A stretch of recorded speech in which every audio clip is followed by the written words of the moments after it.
अपने सभी अदब नवाज दोस्तों की खिदमत में मैं जावेद नसीम अपना सलाम पेश करता हूँ।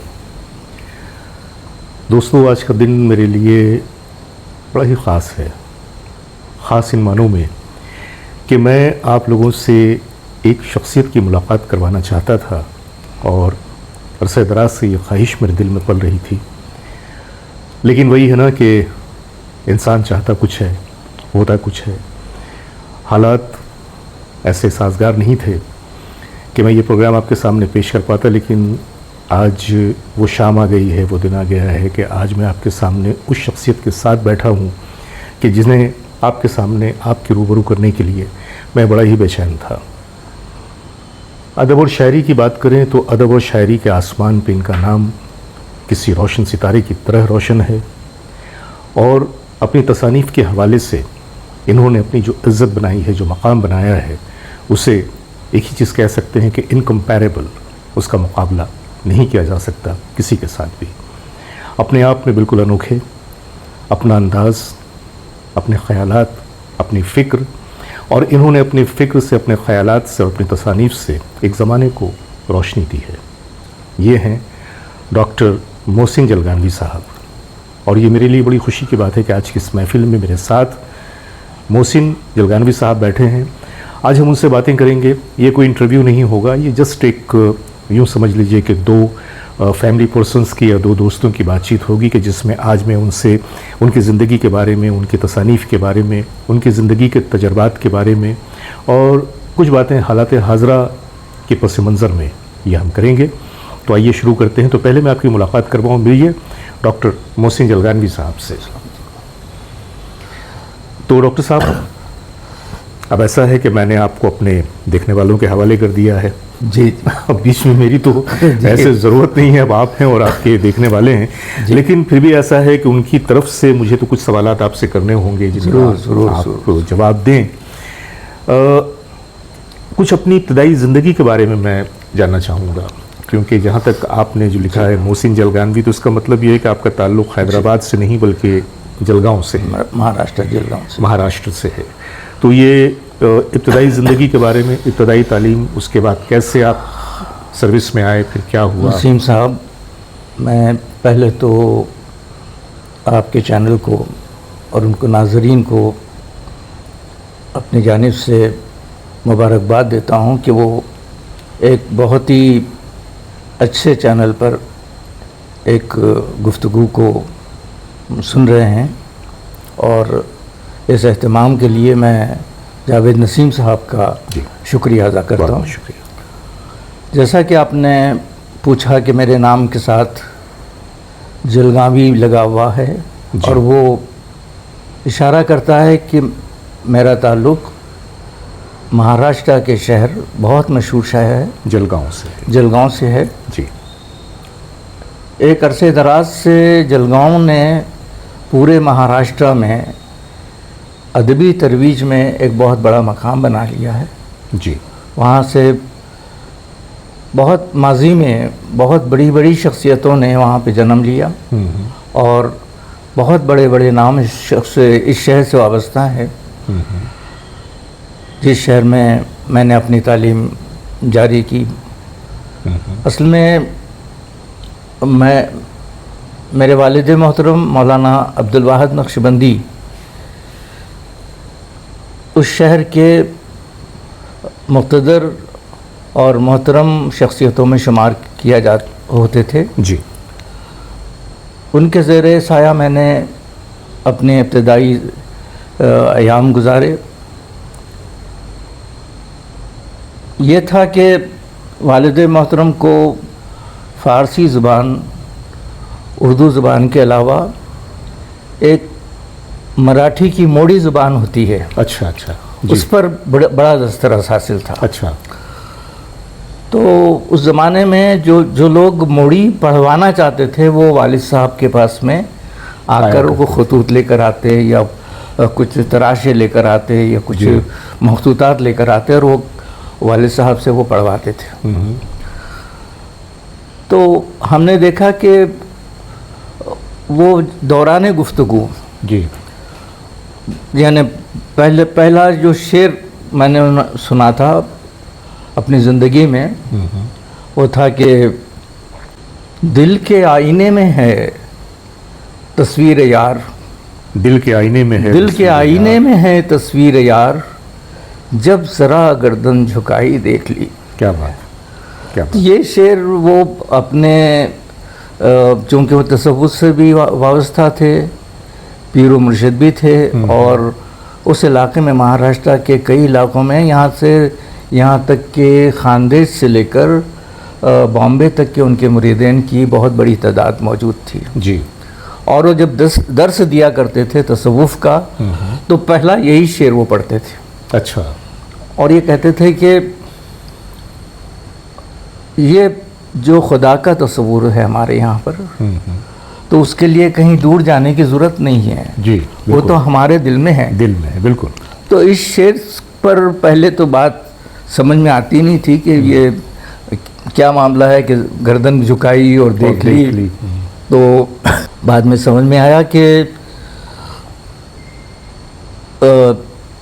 ये कुछ ऐसी अलामतें हैं जो कि तसव्वुफ़ की तालीम में इस्तेमाल होती हैं जी।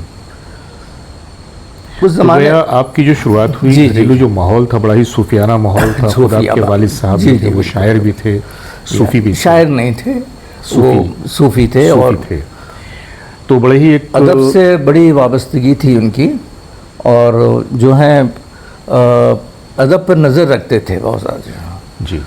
और हम लोगों को सही उर्दू बोलना सिखा देते बचपन ही से। क्या बात जी। तो फिर जब आपकी शुरुआत हुई, फिर आपने अपनी तालीम को मुकम्मल कर लिया, तो तालीम को मुकम्मल करने के बाद फिर आप किस तरफ गए? देखिए, वाक़या यूँ हुआ कि मैंने अपनी प्राइमरी स्कूल जी की तालीम और हाई स्कूल की तालीम एंग्लो उर्दू हाई स्कूल से मुकम्मल की। उस ज़माने में एक विदाई, हम लोग जब 10th पास कर लिया, हम लोगों ने मैट्रिकुलेशन पास किया जी, तो स्कूल की हाई स्कूल की जानिब से एक मुशायरे का एक विदाई जलसा मुनक़्क़िद किया गया। ओके।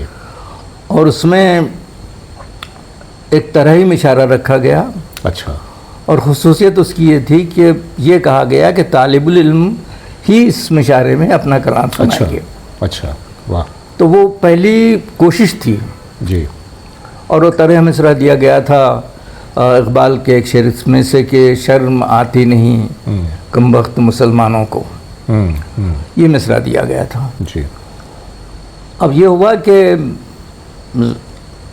10th क्लास में आने तक भी कोई शायर तो नहीं बन जाता है। तो हमने भी कोशिश की जी, कुछ ऊट पटांग लिखा। अच्छा। और मेरे घर के बिल्कुल अपोजिट में, बिल्कुल सामने की तरफ एक बड़ी मारूफ शख्सियत, अच्छा, शायरी का एक बहुत बड़ा नाम हामिद जलगावी अच्छा हुआ करता था जी। तो वो मैंने कुछ लिखकर उनको कहा कि साहब ये मैंने लिखा है, मुझे मुशायरे में पढ़ना है। तो उन्होंने कहा कि भाई ये तो आपने जो कुछ भी लिखा है ठीक है, आपकी जितनी तालीम है, जितना आपका शऊर है, वहाँ तक आपने लिखा है, मगर इसमें कुछ तरमीम मैं कर देता हूँ, वो आप पढ़ लेना जी। तो इस तरह से वो मुस्तार गज़ल हमने मुशायरे में सुनाई। अच्छा। बहुत धड़ल्ले से सुनाई। हाँ। और फिर उसके बाद में वो मुशायरे के कामयाब तरीन शायर का अवार्ड हमको दिया गया। क्या बात, वाह। तो ये पहली यानी कोशिश और बहुत ही कामयाब थी। जी। अब उसके बाद में ये हुआ कि वो बात शहर में फैल गई कि भाई वो एक तालिबुल इल्म को अवार्ड मिला है मुशायरे का। क्या उम्र थी उस वक्त आपकी? वही 15-16 साल। अच्छा। 10th पास किया था, 16 साल हो गए। तो शहर में बात फैल गई कि ये एक शायर को, एक तालिबुल इल्म को पहला अवार्ड मिला है और वो उनको मुशायरों में बुलवाना चाहिए। अच्छा। तो वहाँ अक्सर नशिस्तें हुआ करती थी।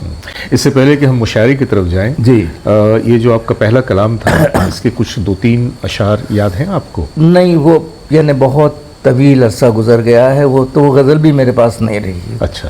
तो वो याद नहीं है, मगर वो बस ये कि वो नहीं, मैंने मेरी सुना अपनी था, तो गज़ल मैंने थी नहीं वो। इसलिए मैंने आपसे पूछा जी। कि सुनते हैं कि वो पहली चोट, पहली मोहब्बत और पहला कलाम ये भुलाए नहीं जाते। मैं ज़ाती तौर पर ये समझता हूँ कि गज़ल मेरी थी ही नहीं और इसीलिए आपने कहा वो मस्तार गज़ल थी। बहरकैफ, तो तो फिर उसके अशार भी याद नहीं रहे और काफ़ी, यानी यूँ कहिए कि 1958 में मैंने जो वो पहली गज़ल मेरे हिस्से में आई, जी जी, इतने अरसे में सब भूल गए। तो ये हुआ कि वो बाद में हम वहाँ के नशिस्तों में हिस्सा लेने लगे, वहाँ के मिशारों में लोगों ने हम, एक बड़ी शख्सियत हुआ करती थी सुल्तान नक्शबंदी, अच्छा, वो एरोला मकाम से वहाँ पर आके बस गए थे और वो इत्तेफाक से फालिज ज़दा थे। तो मुझसे हामिद जलगावी ने कहा कि आप उनके पास जाया कीजिए और उनसे इस्तिफ़ादा कीजिए, जी, कुछ सीखिए उनके पास में बैठ के। तो वो बहुत, यानी वो ठीक से बात भी नहीं कर पाते थे, ठीक से बैठ भी नहीं पाते थे, लेकिन मैं उनके पास जाता रहा जी, और उनकी गज़लों की तरतीब का काम 2-3 लोगों के पास जाकर वापस आ गया था। अच्छा, किसी ने उनके साथ ताउन नहीं किया था। तो वो चूँकि बहुत खुशखत लिखा करता था, मैं बहुत खुशखती थी, मुझे जी, दस्तरस थी, तो वो मैंने पूरा कलाम उनकी मौजूदगी में उनके इशारों पर उसको लिखकर एक किताबी शक्ल दी उसकी। फिर बाद में मैंने उसको छपाया भी पस्से मर्ग के उन्वान से। तो वो एक तरबियती दौर था, अबूरी दौर कहना चाहिए उसको। और आपको जानकर हैरत ये होगी कि उस ज़माने में तरन्नुम को बहुत ज़्यादा अहमियत हासिल थी। जी, अक्सर शायर जो हैं तरन्नुम में पढ़ते थे। बहुत लोग हमारे यहाँ के मुजाहिद जलगानवी और आपके याकूब सहर जलगानवी और दूसरे जो हामिद जलगानवी और ये लोग सब अपने तरन्नुम की वजह से काफ़ी, ये वो दौर था मकबूल ना थे। कि उस वक्त के जो शुराए कराम थे वो वाक़यतन वो बाकमाल भी थे और बातरन्नुम भी थे। बातरन्नुम भी थे। और अब जो है वो तस्वीर ज़रा बदल सी गई है। लोग तरन्नुम की बात तो करते जी हैं, हाँ, जी हाँ। लेकिन उनकी आवाज़ में, गले में तरन्नुम दूर दूर तक जी हाँ, जी। तलाश करने से भी नहीं तो मिलती। अब वो जो हैरत अंगेज़ बात जो आपको बता रहा हूँ मैं, वो ये जी, कि हमारी इब्तिदा भी तरन्नुम से हुई अच्छा, और वो तरन्नुम इत्तेफाक से इतना अच्छा था कि वो मकबूल होने लगा। आसपास के मिशारों में हम बुलाए जाने लगे, अपने कलाम की वजह से नहीं बल्कि तरन्नुम की वजह से। क्या बात। फिर ये हुआ कि 1959 में मेरे वालिद मोहतरम का इंतकाल हो गया। अच्छा, वालदा पहले इंतकाल कर चुकी थी। वहाँ पर हमारे आबाई मकानात वगैरह वो सब हैं, अभी आज भी है। तो वो छोड़ छाड़ कर मुझे बम्बई जाना पड़ा। मैं बम्बई चला गया और वहाँ पर क्राफोर्ड मार्केट में एक मेमन जो वहाँ के ताजिर थे जी, उनके पास मुंशी का काम करने लगा। अच्छा, अब ये हुआ कि बहुत से जो वो शायर जो जलगांव के मिशारों में आया करते थे, बड़े बड़े मिशारों में आया करते थे, जी, जैसे संजर मद्रासी हुआ करते थे और आपके छैला बदनामपुरी होते थे और इसी किस्म के बहुत से लोग थे। उनसे हमारे मरासिम हो गए थे। बड़े अच्छे, जी, हालांकि बहुत मुब्तदी था मैं और इब्तदाई में, मगर वो चूँकि साथ रहता था, जी, मुंतज़मीन वगैरह में रहते थे हम लोग, या खादमीन में कहना चाहिए, मिशारों के खादमीन में, तो उन लोगों से रवाबित हो गए थे। ओके, उन लोगों ने वहाँ पे बॉम्बे में जाने के बाद में हाथों हाथ लिया, वहाँ की महफिलों में बुलाने लगे, मिशारों में बुलाने लगे। और बहुत उस ज़माने का जो सबसे बड़ा नाम था वो था इफ्तिखार इमाम सिद्दीकी, जी, शायर के जो एडिटर थे उनके बड़े साहबजादे इफ्तिखार इमाम सिद्दीकी थे और वो भी हमारी एज के थे। अच्छा, तो वो मुख्तलिफ़ स्कूलों में और दूसरे कुछ फंक्शन हाउस वगैरह में बच्चों के प्रोग्राम किया करते थे और बच्चों के मिशारे हुआ करते थे। तो वो सिलसिला चला, वहाँ पे हम जुड़ गए इफ्तिखार के साथ में और बहुत दोस्ती हो गई। और फिर उन्होंने जो है साथ लिया हमको, और वो वहाँ के बहुत मशारों में फिर मुतारिफ भी करवाते रहे। तो उस ज़माने में हमारी जो है शकील बदायूनी और खुमार बाराबंकी जी, कैफ़ी आज़मी और नक्शब रायचूज़ी कुछ थे, उनका नाम था नक्शब रायची। और इसी तरह से उस ज़माने के जो शोरा हुआ करते थे जी, तो उन तक भी रसाई हुई। और खैर वो तो बड़े मिशारों में तो पढ़ने का कोई सवाल ही नहीं था, लेकिन हम लोग उन मिशारों में शरीक होते थे। तो वो एक तकरीबन 2-2.5 साल मैं बॉम्बे में रहा। उसके बाद जो जिनके पास मैं काम किया करता था, कुछ क्लर्क का काम करता था उनके पास में, तो उन्होंने मुझसे कहा कि आप हैदराबाद चले जाइए। अच्छा, हैदराबाद आपके लिए मुझे मौजू लगता है, और आप वहाँ की उनकी कुछ तिजारत थी यहाँ पर, तो उसकी निगरानी के लिए उन्होंने मुझे यहाँ भेज दिया। ओके, हालांकि वो निगरानी करने की सलाहियतें उस ज़माने में नहीं थी। जी, 18 साल 19 साल की उम्र थी। पर कब यहाँ पर मैं आ गया और वहाँ सिकंदराबाद में यहाँ आकर रुक गया। लेकिन उनके जो यहाँ के शराकतदार थे जी, उन लोगों ने वो उनके साथ में कुछ खुरुद बुरुद किया तिजारत में, और वो फिर वो मामला ठप हो गया। ओके, उसके बाद में ये हुआ कि मुझे एक दोस्त थे हमारे रामचंद्र राव, वो दोस्ती हो गई थी उनसे। तो ट्रांसपोर्ट कंपनी में मैनेजर थे, सावानी ट्रांसपोर्ट।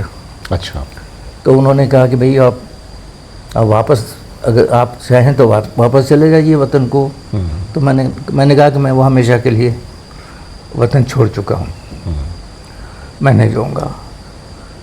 तो उन्होंने उस कंपनी में मुझे बैसियत कैशियर की अपॉइंटमेंट करवा दिया। अच्छा, 2-3 साल का अर्सा चला इस तरह से, वहाँ काम करता रहा।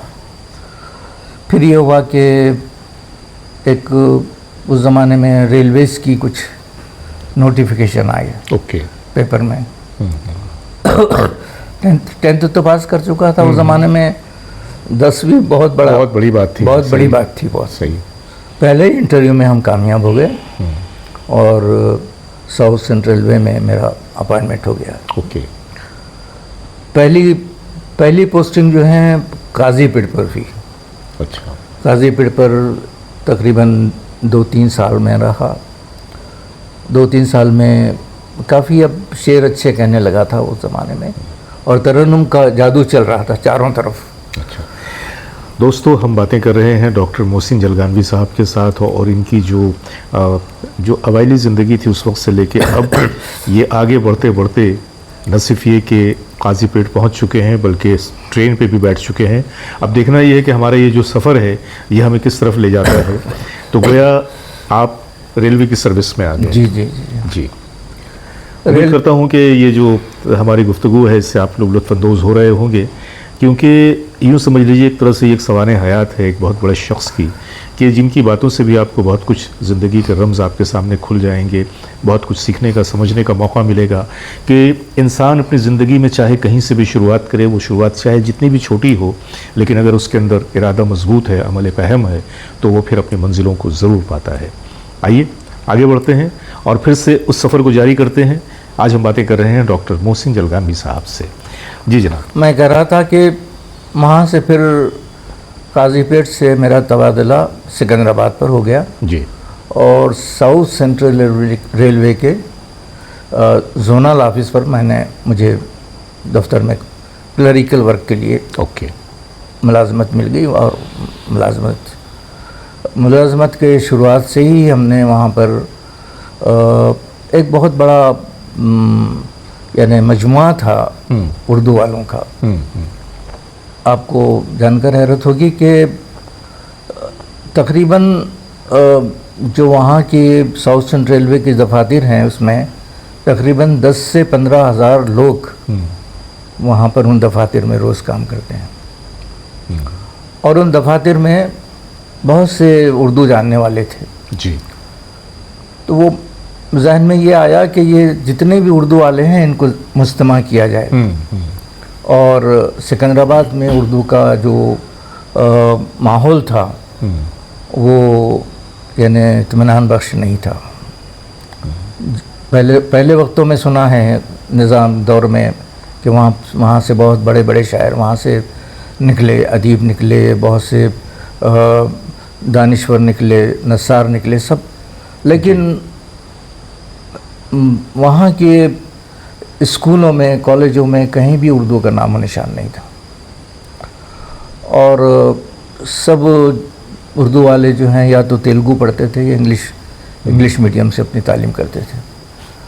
तो हमने बाज़ अहबाब थे जिनको कि उर्दू से वाक़ियत थी, शायरी से ताल्लुक़ था उन लोगों का, तो उन लोगों को मुस्तमा किया, जमा किया और एक अंजुमन की बुनियाद डाली और उसका नाम था उर्दू राइटर्स फोरम।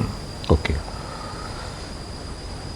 तो अब उसमें हमने ये काम किया कि उर्दू की अंजुमन में वहाँ के जो उर्दू से वाबस्तगी रखने वाले, थोड़ी सी जान पहचान रखने वाले जो गैर मुस्लिम थे, जो गैर उर्दूदां थे, उन लोगों को अपने साथ लिया। अच्छा। उन लोगों को चीफ पैट्रन बनाया, अंजुमन का सदर बनाया और उस काम को शुरू किया। बे इंतहा जो खुशी की बात यह है कि इन लोगों ने दामे दिरमे कदमे सुखने उस अंजुमन की जो है इमदाद की। क्या बात है, वाह। उन्हीं दिनों में बहुत बड़े नाम थे। एक रऊफ साहब का नाम था और रेलवे के चीफ कमर्शियल ऑफिसर थे।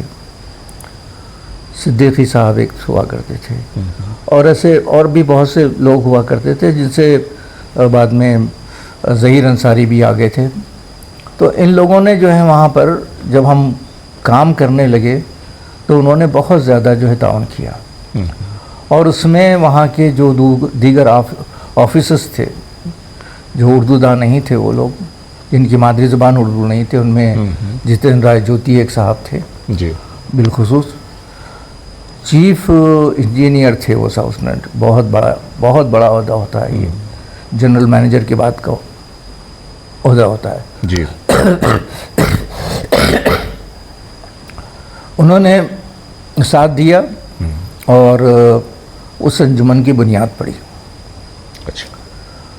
उसके बाद में हमने हिंदी की जो वहाँ की अंजुमन थी, हिंदी के जो लिखने वाले थे, पैरेलल जो लोग थे, उन लोगों को मदऊ किया कि आप हमारे यहाँ के जलसों में आया कीजिए, हमारे यहाँ पे अपना कलाम सुनाइए आप। वहाँ से भी ताउन मिला। हिंदी वालों ताउन इस हद तक हो गया कि वहाँ के जो हिंदी डिपार्टमेंट के जो लोग थे, जो ऑफिसर्स थे वहाँ के, उन्होंने कहा कि भाई हम लोगों को ये मिशारे और कवि सम्मेलन करवाने नहीं आते हैं, तो ये मोहसिन जलगानवी के ज़िम्मे कर दीजिए। अच्छा जी। तो वो हिंदी डिपार्टमेंट के भी फंक्शंस को मेरे ज़िम्मे आए और मैंने उसमें ताउन किया बहुत। हाँ। और बहुत बड़े बड़े मिशारे हुए। सिकंदराबाद की सरजमीन पर कभी कोई ऑल इंडिया मिशारा नहीं हुआ था। हमने वहाँ पर ऑल इंडिया मिशारा करवाया और उस मिशारे को रोज़नामा सियासत ने स्पॉन्सर किया। अच्छा।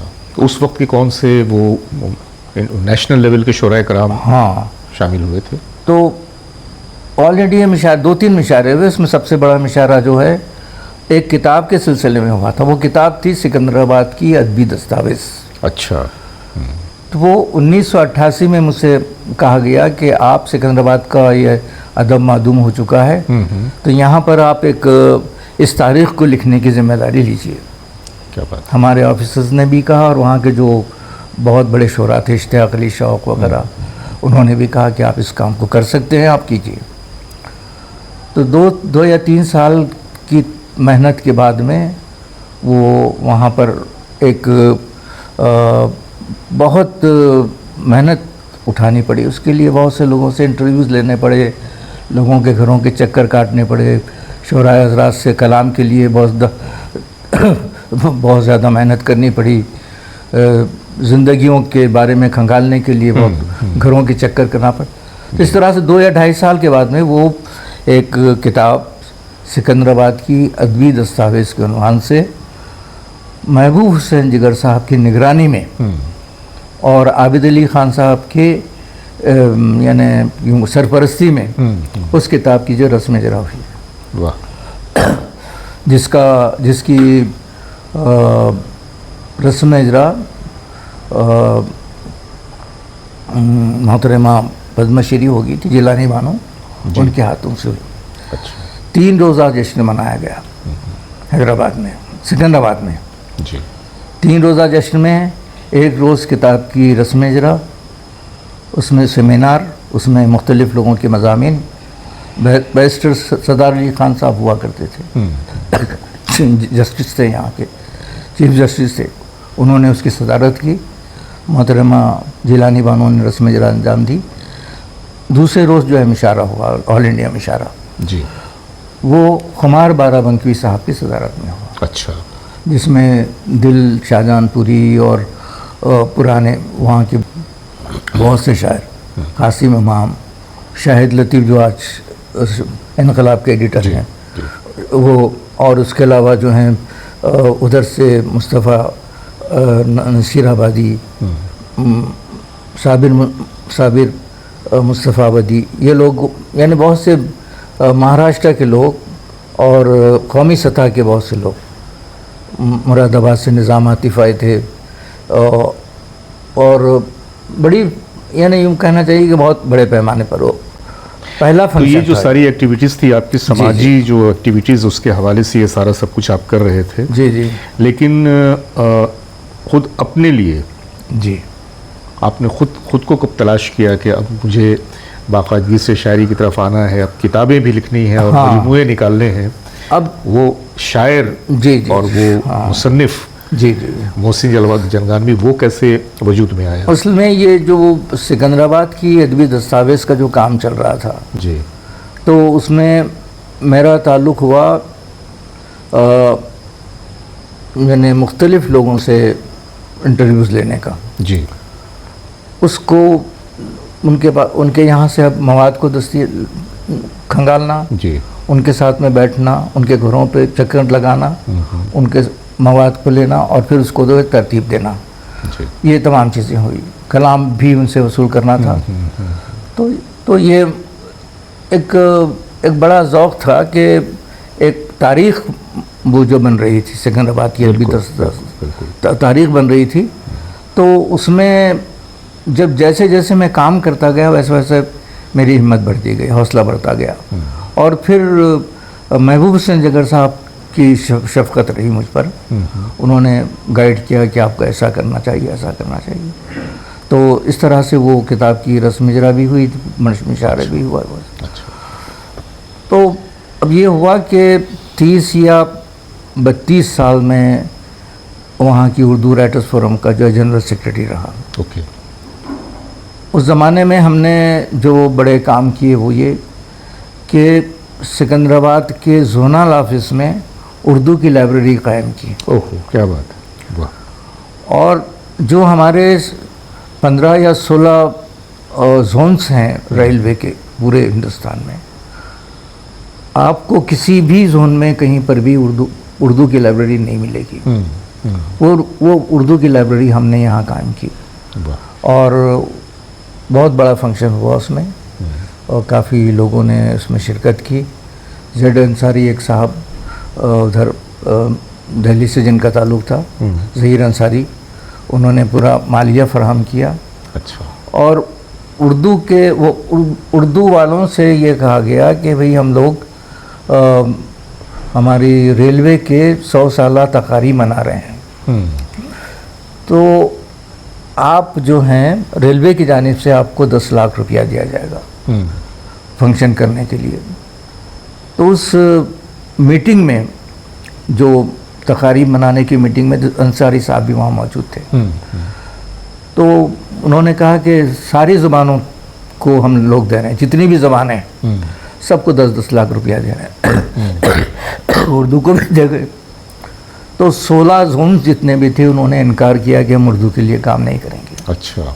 ज़हीर अंसारी साहब ने कहा कि हम करेंगे, हम सेमिनार्स करवाएंगे, हम जो है मशारा करवाएंगे और हम जो है ये तकारीब को मनाएंगे।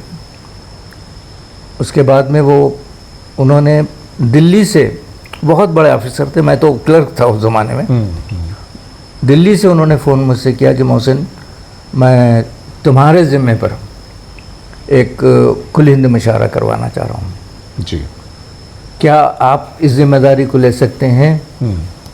तो मैंने कहा साहब ले तो लेंगे लेकिन मालिये का मसला आ जाएगा तो बोले उसके लिए फ़िक्र मत कीजिए, वो रेलवे तमाम अखराजात उठाएगी जी। तो वो आए, वहाँ से वापस आए, उन्होंने हामी भर दी कि मैं ये इस प्रोग्राम को हम करेंगे। तो साउथ सेंट्रल रेलवे पहली जो है एक ऑफिस था, जोनल ऑफिस था, जिसने जो है वो 100 साल तकारीब मनाई और उसमें उर्दू का खासा प्रोग्राम हुआ। अच्छा, उसमें फिर हिंदी वाले भी थे साथ साथ, तो हिंदी से भी मेरा चूँकि ताल्लुक़ था तो वो काम भी मुझे करना पड़ा, उर्दू के अलावा वो काम करना पड़ा जी। अब तो अब मैं डॉक्टर साहब आना चाहूँगा, आपकी तसानीफ़ की तरफ आना चाहूँगा कि आपने बहुत सारी किताबें लिखी हैं, तो देखने वालों को अपने जो है कुछ अपनी तसानीफ़ के बारे में, मजमूओं के बारे में बताएं। देखिए, बुनियादी तौर पर मैंने जैसा इब्तिदा में कहा जी कि हज़रत सुल्तान नक्शबंदी जो कि सरतापा फालिश थे, हाथों पर फालिश, पैरों पे फालिश, आँखों पे फालिश, ज़ुबान पे फालिश, तो उनकी गज़लों को मैंने लिखा।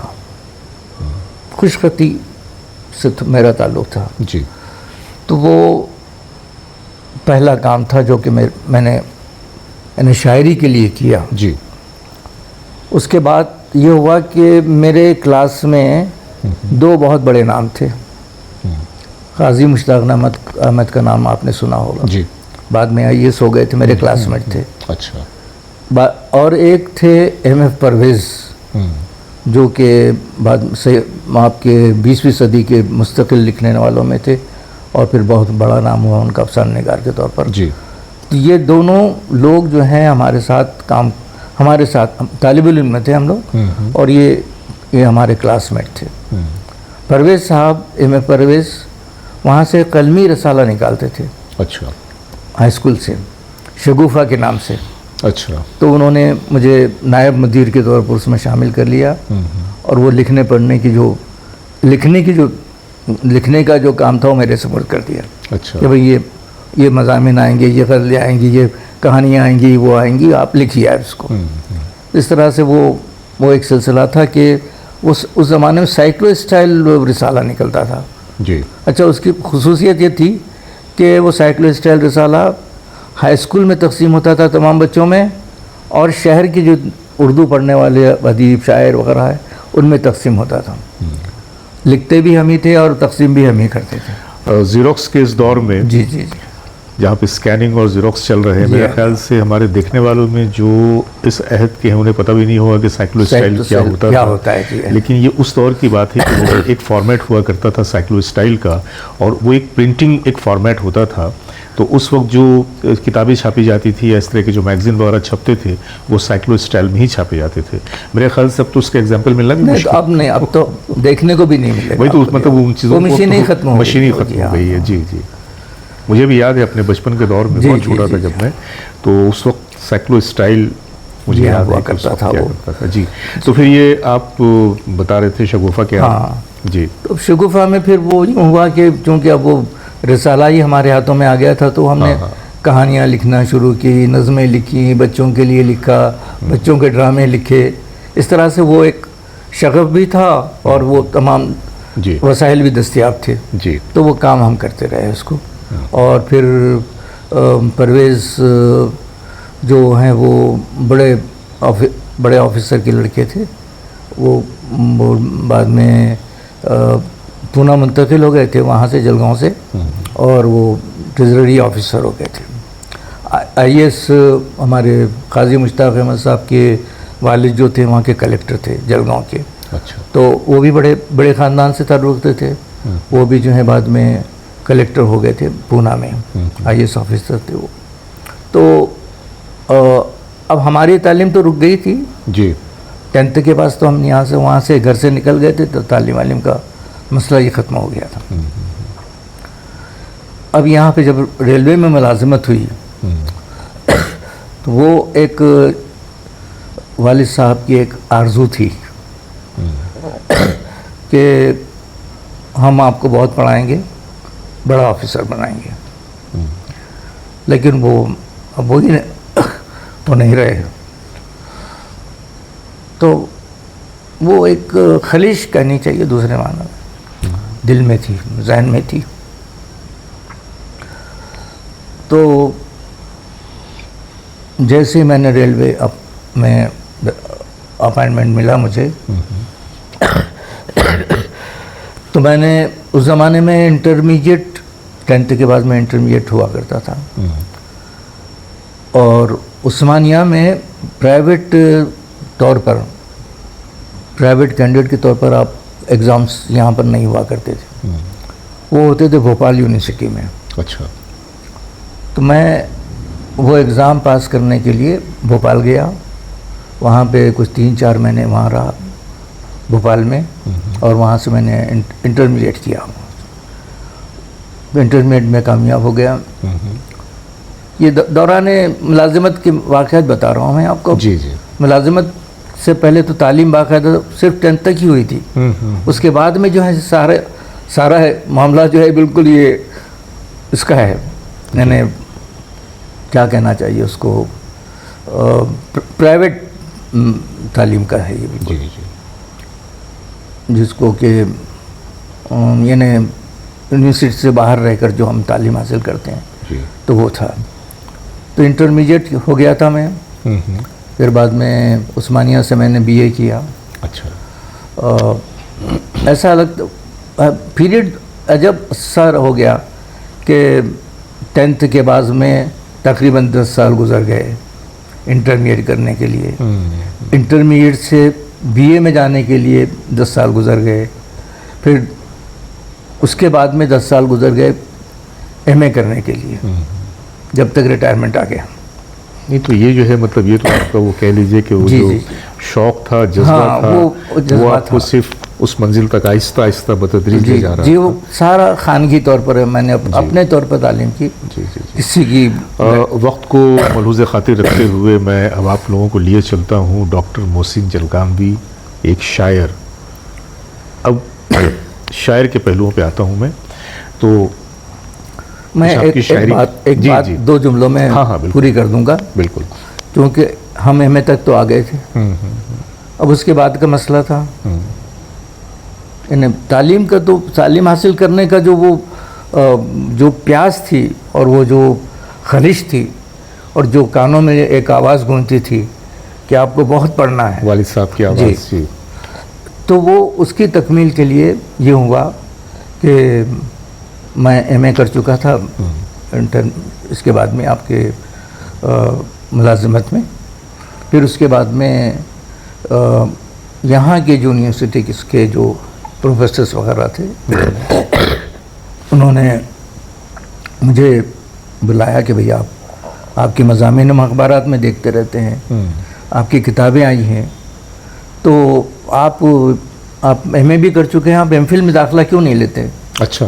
तो मैंने कहा कि मेरा तो कोई तदरीसी वो नहीं है, यानी कंटिन्यूशन नहीं है मेरा कॉलेज में, इसमें कैसे मैं करूँ? तो बोले नहीं, आपके लिए ज़रूरत नहीं है उसकी, आप आइए। तो मुझे ऑफ़र दिया गया और वो MPhil में दाखिला हो गया। सादुल्ला खान सबील भी जी। वहीं पर उसी ईयर में इनका भी दाखिला हुआ था। अच्छा। तो हम लोग वहाँ पर गए, वो अल्लाह के फजल करम से MPhil में मुझे 17 या 18 स्टूडेंट्स थे वहाँ पर, रेगुलर स्टूडेंट्स। जी। तो उसमें मैंने MPhil का इम्तिहान पास किया और तनहा तालिब इल्म था मैं कि जिसे गोल्ड मेडल मिला वहाँ से। वाह। क्या बात, क्या बात। और फिर उसके बाद में उसी बुनियाद के ऊपर जबकि वो तमाम चीज़ें लोगों के सामने आ गई थी कि इनमें कुछ सलाहियतें हैं, तो वो मुझे पीएचडी का भी ऑफ़र आ गया, और वो इंशाल्लाह, और वो मैंने तकरीबन 5 साल की मेहनत में पीएचडी कर लिया था। क्या बात। तो यहाँ पर जो है वो तो यहाँ पे आके तालीमी सफ़र जो है, तालीमी सफ़र हुआ, ख़त्म हुआ, मुलाजिमत का सफ़र ख़त्म हुआ जी, ज़िंदगी का सफ़र चल रहा है। नहीं, ज़िंदगी का सफ़र चल रहा है, लेकिन अभी आपको बहुत सारी मंजिलों से गुजरना है। तो जैसा कि आपको मैं बता चुका हूं कि आज हम लोग बातें कर रहे हैं डॉक्टर मोहसिन जलगानवी साहब से। गुफ्तगू थोड़ी तवील तो हो रही है, लेकिन क्या है कि ये एक सवाने हयात है, पूरी ज़िंदगी का सफ़र है, ज़िंदगी के तजर्बात हैं, उनका निचोड़ है, और इसमें देखने वालों के लिए बहुत सारी बातें छुपी हुई हैं, बशर्ते कि आप लोग ध्यान से इनकी बातों को सुने। आगे भी ये सफ़र जारी है। अब हम आते हैं डॉक्टर मोहसिन जलगानवी बहैसियत शायर। बहैसियत शायर तो मैंने कहा बचपन में कि उस माहौल का असर था जी, शहरी माहौल का असर था, और फिर जितना असर वहाँ के जलगांव में शायरों के अदीबों की नशिस्तों से क़ुरबतों से हासिल हुआ था, उसका एक तसलसल रहा। बॉम्बे में जाने के बाद बॉम्बे में 2-2.5 साल का जो अरसा था वो सारा ही यानी शब रोज़ शायरों में ही गुज़रते थे। जी जी। वहाँ से जब मैं सिकंदराबाद आया तो सिकंदराबाद में भी उस ज़माने में तकरीबन 25-30 शायर थे जो कभी कभी जो है कोई नशिस्त, कोई मिशारा विशारा मुनक़द करते थे, और उन लोगों से मेल जोल हो गया।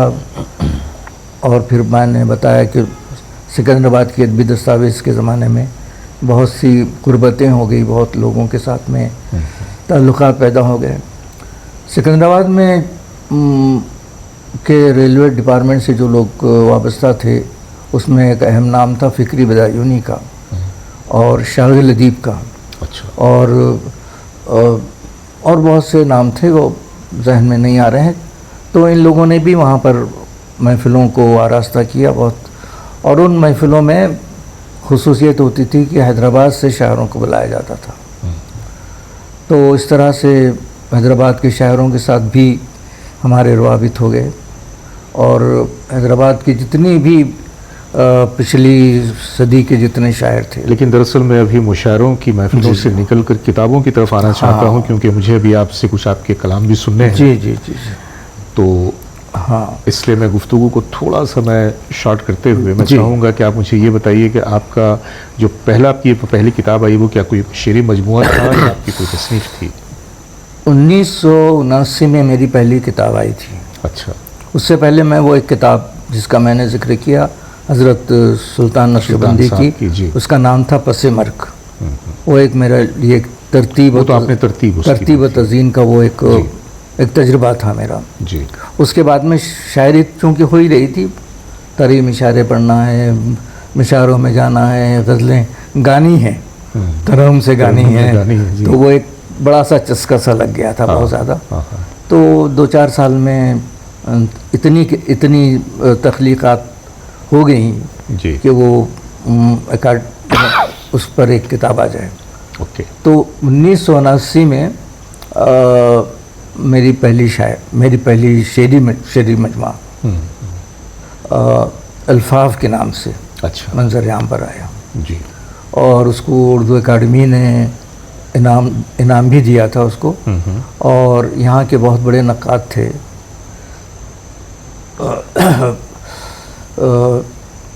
उन्होंने अख्तर हसन साहब, अच्छा, उन्होंने उसका पेश लफ्ज़ लिखा था जी। अच्छा, गैर मामूली तौर पर ये हुआ था कि उस किताब पर लिखने वालों में उस ज़माने के जितने भी बड़े मुफक्करीन थे, दानिश्वर थे, जिनमें आलम खुद मेरी, प्रोफेसर आलम खुद मेरी, प्रोफेसर मुगनी तबस्सुम और अख्तर हसन, और उसके अलावा भी कुछ 2-3 नाम और थे, उन तमाम ने उस किताब के ऊपर लिखा अच्छा अल्फाफ पर, और उसको गैर मामूली मैंने पसंद किया गया। उस ज़माने में जिन लोगों को अव्वल इनाम मिला था किताबों में, उन किताबों में मेरी किताब भी शामिल थी। वाह जी। सिलसिला चला है, फिर उसके बाद में शेरी मजमे आते रहे, फिर नसरी किताबें आती रहीं, और मैंने जो काम किया था आपके एमफिल में जो काम किया था मैंने उर्दू हाइको में पैकर तराशी पर, अच्छा। तो वो किताब आई। उसके बाद में जो है पीएचडी का जो मेरा काम था वो था उर्दू शायरी में जदीद हिस्सियत, अच्छा। उस पर काम होता रहा। अच्छा, आपको एक ख़ास बात ये बताऊं मैं कि मैं एक तन्हा वहाँ का तालिब इल्म था कि जिसने वहाँ से पीएचडी भी किया सेंट्रल यूनिवर्सिटी ऑफ हैदराबाद से, और उसके ऊपर एमफिल भी हुआ और पीएचडी भी हुआ। वाह। तो वो किताबें भी आ गई। क्या बात। तो इस तरह से अब वो बहुत सी किताबें, तकरीबन 20-22 किताबें आ चुकी हैं, अल्लाह का फजल व करम है। जी जी। और सारी किताबों पर इनामात से नवाजा गया है। हैदराबाद की सरज़मीन पे इनका जो मकाम है और इनकी जो एक अपनी पकड़ है शायरी पे, महफिलों पे, कलाम पे, तो ऐसा करते हैं कि अब हम मोहसिन साहब से इनके कुछ कलाम सुने, ताकि आप लोग भी कुछ थोड़े से माहौल थोड़ा सा बदल जाए। क्योंकि जाहिर सी बात है कि सवाने हयात तो हम सुन रहे थे, लेकिन जब हम गज़लों पे आएंगे, नज़मों पे आएंगे, तो वो एक अलग लुत्फ़ होगा। क्या ख्याल है आपका? जी। तो अपनी पसंद की कोई गज़ल अपनी किसी किताब से आप ये बता दीजिए कि कितना पढ़ना है मुझे। अब कितना पढ़ना है कि मतलब जितने हमारे वो बर्दाश्त कर सकें। आजकल ऐसा हो गया है कि जब से ये टिकटॉक और ये मौज आया है ना, लोगों की जो क़ुव्वत बर्दाश्त है वो बड़ी कम हो गई है। वो चाहते हैं कि जितनी जल्दी और जितना ज़्यादा से ज़्यादा मवाद उनको मिल जाए। सिर्फ एक गज़ल आपकी खिदमत में पेश करूँगा। जी जी। ये कि ज़ख्म लिखते नहीं, ज़ख्म लिखते नहीं, आज़ार नहीं लिखते हैं। क्या बात। कल वो आप जिस महफिल में थे, जी जी, और आपने जिस गज़ल के ऊपर बेपनाह दाद दी जी, तो ये उससे पहले आमिर साहब, आमिर अली ख़ान की तहनीत में जो मुशायरा हुआ जी, उसमें इस गज़ल ने वही मंज़र पेश किया था जो कल का मंज़र था। अच्छा।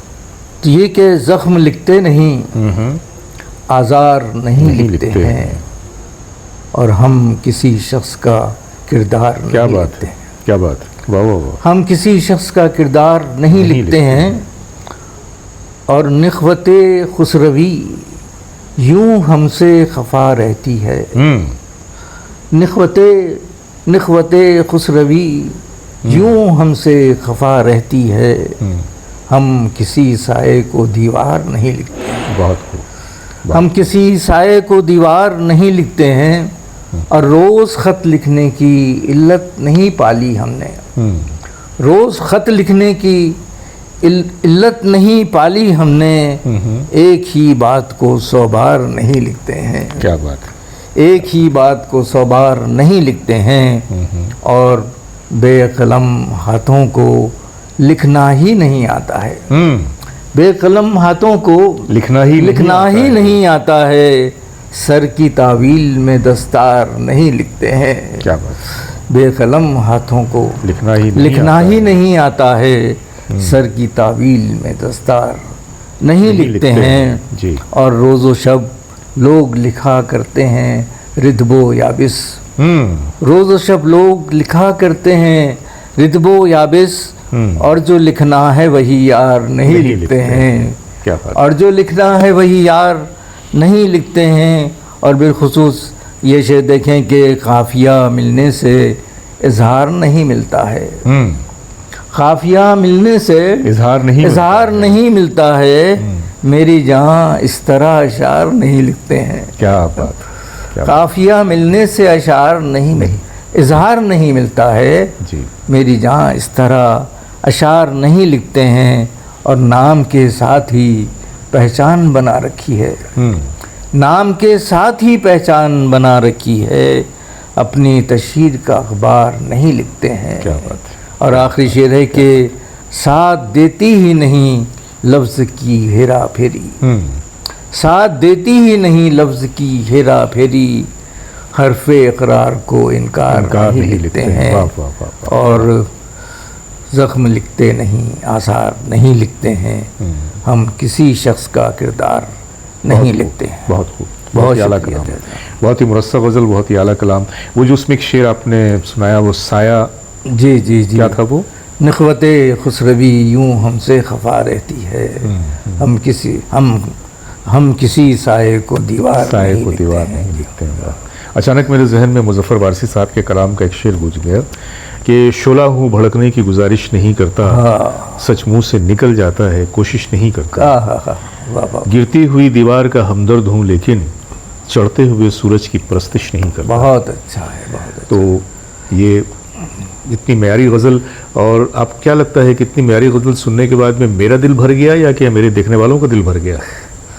ये तो आप पर छोड़ते हैं। एक एक एक, एक गज़ल और इनायत हो। जी जी जी जी, एक गज़ल मैं, चूँकि वो परसों जो मुशायरा हो रहा है तैयब पाशा कादरी की सदारत का, जी, उसमें मुझे पढ़नी थी ये, अच्छा, लेकिन वो अब आपकी जो मोहब्बतें हैं और आपने जिस इखलास के साथ में इस प्रोग्राम को आरास्ता किया है, जी, तो मैं चाहता हूँ कि वो, चूँकि आप दस्तयाब नहीं रहेंगे उस रोज़ मुशायरे में, जी, तो वो आपको सुना देता हूँ। इनायत। हालांकि मुझे नहीं सुनाना चाहिए। नहीं नहीं, ये राज की बात, और राज इस राज की यहीं तक बात रहेगी। इस राज की बात नहीं रहेगी। मैं इसको पब्लिश भी करूंगा तो आपका वो मुशायरा होने के बाद पब्लिश हाँ, जी करूंगा। जी जी जी। तो ये देखिए कि इतरा दी गई है कि खद नापना है मुझको अभी आसमान का, ये तरह दी गई है। तो सबील साहब सुनिए। वैसे मैं आपको एक बात बता दूं कि जिस तरह पे आपने जो गज़ल लिखी है, हाँ, और जिसको सुनाने में आप थोड़ा सा पसोपेश कर रहे हैं, तैयब साहब ने महफिल में मुझे पहले सुना दी उन्होंने, मगर वो मुझे पहले सुनाए थे, फिर आपको सुनाया उन्होंने। तो अब ये है कि हाँ, इसका मतला यूँ है इरशाद, नसीम साहब के, इरशाद। लिखा ना था नसीब में। मैं खुसरत के साथ में इसलिए आपको पेश कर रहा हूँ कि जी, ये अगर आप महफिल में होते तो वो बात कुछ और होती। आप कहेंगे तो हम आ जाएंगे। मैं हाँ, नहीं, आप जा रहे हैं ना उस दिन। तो लिखाना था नसीब में, लिखा न था नसीब, लिखा न था नसीब में विरसा मकान का। वाह। लिखा न था नसीब में वर्षा मकान का, वर्षा मकान का, साया भी मिल सका ना हमें साहिबान का। वाह। साया भी मिल सका न हमें साहिबान का। और एक उसने मतला है कि रिश्ता था शहरे जान से, रिश्ता था शहरे जान से मेरा जिस्मो जान का। वाह। और एक लफ्ज़ एक लफ्ज़ के इस्तेमाल ने इस शेर को जो है, यानी एक अलग ही जो है क्या कहना चाहिए कि अलग ही रुख दे दिया इसको, कि रिश्ता था शहरे जान से मेरा जिस्मो जान का, हाँ एक आदमी था मगर दरमियान का। वाह। रिश्ता था शहरे जान से मेरा जिस्मो जान का, हाँ एक आदमी था मगर दरमियान का। और ये शेर दिए देखें नसीम साहब कि मैंने तो एक सलाम गुजारा था जाने जहाँ, मैंने तो एक सलाम गुजारा था जाने जहाँ, बाकी है मैंने तो एक सलाम गुजारा था जाने जहाँ, बाकी है कारे खैर तेरे तर्जुमान का। वाह। बाकी है कारे खैर तेरे तर्जुमान का। वाह वाह वाह वाह। और ये देखिए कि एक बहुत ही अलग अंदाज से कहने की कोशिश की है कि तय हो गई जो लम्स से नज़र की मामलत, तय हो गई जो लम्स से नज़र की मामलत, फिर मसला रहा ही नहीं कुछ ज़ुबान का। वाह। तय हो गई जो लम्स से नज़र की मामलत, फिर मसला रहा ही नहीं कुछ ज़ुबान का। और मकतब में रो दिए थे किसी के सवाल पर, जी, मकतब में रो दिए थे किसी के सवाल पर, फिर सिलसिला रुका ही नहीं इम्तिहान का। वो जो मैं आपको बता रहा था ना कि ज़िंदगी भर जो है इम्तिहानात में गुजरी है। तो वही है कि मकतब में रो दिए थे किसी के सवाल पर, फिर सिलसिला रुका ही नहीं इम्तहान का, और क़ज़्ज़ाक़ लूट ले गए हर एक ज़मीन को। क़ज़्ज़ाक़ लूट ले गए हर एक ज़मीन को, नक्शा कभी न बन सका मेरे मकान का। क़ज़्ज़ाक़ लूट ले गए हर एक ज़मीन को, बहुत खूब, नक्शा कभी न बन सका मेरे मकान का। जी। और सयाद तूने नोच लिए मेरे बालों पर, सयाद तूने नोच लिए मेरे बालों पर, अब देख मारका मेरा ऊंची उड़ान का। वाह। सयाद तूने नोच लिए मेरे बालों पर, अब देख मारका मेरा, क्या बात, मेरी ऊंची उड़ान का। वाह। और लाता है सबको खींच के मंजिल की समत में, लाता है सबको खींच के मंजिल की समत में। उड़ता है जो गुबार मेरे कारवान का, उड़ता है जो गुबार मेरे कारवान का। क्या बात, और बहुत ही खूबसूरत ये। हाँ, उड़ता है जो गुबार मेरे कारवान का। और मक्ता सुन लीजिए कि मोहसिन मताए दौलते बेदार क्या करें, मोहसिन मताए दौलते बेदार क्या करें, तारे नफस तो टूट गया दरमियान का, तारे नफस तो टूट गया दरमियान का। लिखा न था नसीब में वर्षा मकान का, शायद साया भी मिल सका ना हमें साहिबान का। और वो जो बीच में था जी, एक था ना बीच में दोनों के। हाँ जी जी जी जी, कि रिश्ता था शहरे जान से मेरा जिस्म जान का। हाँ, रिश्ता था शहरे जान से मेरा जिस्म जान का। हाँ, एक आदमी था मगर दरमियान का। हाँ, एक आदमी था मगर दरमियान का। ये मिसरा सुनने के बाद में मैं अचानक चला गया गालिब साहब की तरफ कि दिया ये दिल अगर उसको बशर है क्या कहिए, दिया ये दिल अगर उसको बशर है क्या कहिए, हुआ रकीब तो हो नामबर है क्या कहिए। वाह वाह वाह वाह वाह वाह वाह, बेहतर, बहुत अच्छा, बहुत अच्छा।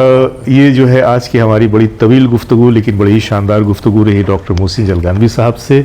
और आपने इनकी शख्सियत को भी देखा, सुना, और इनकी शायरी का रंग भी देखा, और आपने देखा कि कितनी अमीक शायरी करते हैं ये। इनकी शायरी, वो जो कहते हैं ना कि शायर वो होता है जो अपने शेरों के ज़रिया सुनने वाले के शऊर को बेदार कर दे। असल शेर वही होता है, असल शायर वही होता है। गरचे अब बदलते हुए माहौल में हमें कुछ और तस्वीरें नज़र आती हैं और मैं बड़ा कंफ्यूज हो जाता हूँ कि ये जो शायर साहब खड़े हैं मैं इनको शायर कहूँ या क्या कहूँ। बहरकैफ ये हमारी आज की बड़ी खुशनसीबी रही कि आज इस शाम मेरे साथ डॉक्टर मोहसिन जलगानवी साहब मौजूद हैं और हमने इनकी इस सोहबत से काफ़ी इस्तिफ़ादा हासिल किया। बड़े प्यारे प्यारे अशार सुने। अगर आप चाहें तो चलते चलते मैं इनसे आपको एक और कलाम, बेहतरीन कलाम, वो सुनवाने की गुजारिश कर सकता हूँ। जी जी, आपने बहुत सरफराज किया जावेद नसीम साहब। अरे नहीं है, बस आप हैं इस लायक। और जो है इस कदर जो है इज़्ज़त बख्शी आपने, इसके लिए मैं आपका बहुत ज़्यादा ममनून हूँ। एक गज़ल जो इधर 4-5 सालों से चल रही है महफिलों में जी, वो पेश कर देता हूँ। इरशाद।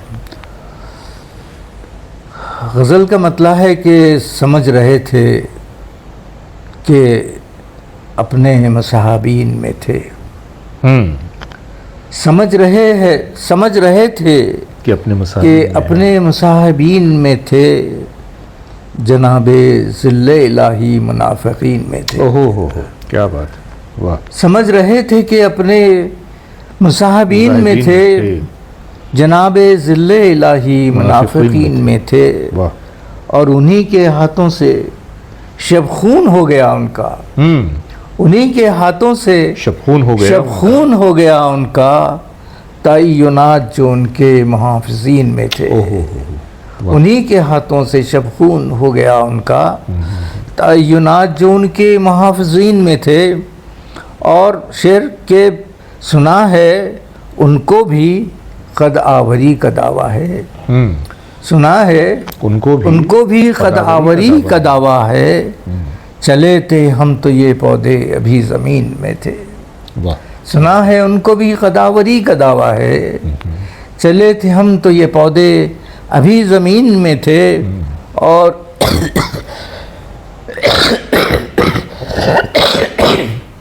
खांसी बहुत ज़्यादा आ रही है। तो कट कर लेंगे। जी जी जी।